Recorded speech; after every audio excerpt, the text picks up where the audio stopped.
ATE, donc aire terrestre éducative, c'est un lieu géré par les élèves. La première année de l'ATE, les élèves ont souvent le choix entre deux lieux.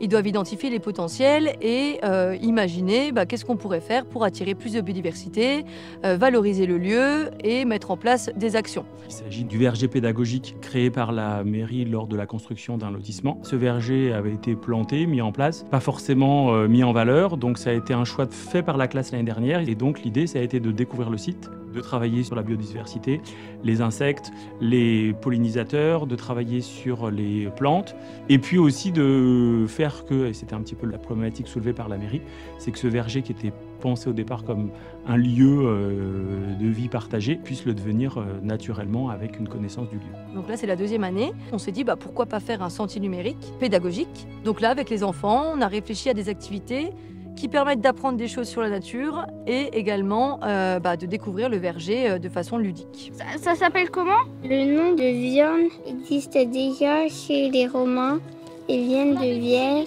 ce qui veut dire lierre. Elle devient quoi la fleur quand il y a du pollen? Voilà, elle fait des fruits. Il y a vraiment un lien entre l'enseignant et l'éducateur, l'environnement. Donc moi par exemple je vais entamer des sujets que ce soit sur les abeilles ou la pollinisation et après l'enseignant en classe peut continuer à travailler mais il a déjà des supports. On lui fournit aussi quelquefois des outils pédagogiques, des ressources. Travailler sur des activités qui sont concrètes où on découvre la nature en faisant, ça fait qu'on a de la part de tous les élèves, et là il n'y a pas d'exception, une implication importante, une motivation importante et qui est valable sur toute l'année. Et ça c'est quelque chose qui est intéressant parce qu'on a des fois des élèves qui ne sont pas forcément très scolaires ou très à l'aise. Et c'est là l'intérêt de ces projets-là, c'est que c'est alors transdisciplinaire parce qu'on travaille la langue écrite, la langue orale, on travaille le dessin, on travaille les mathématiques, on travaille sur tout un tas de choses. Il y a une vraie fierté à pouvoir dire ce qu'on a fait, le présenter aux familles, en parler en famille. Gérer un lieu, c'est une responsabilité. Donc ils se sentent utiles pour la nature. Là, on les plonge dedans et du coup, ça a des impacts positifs sur les enfants.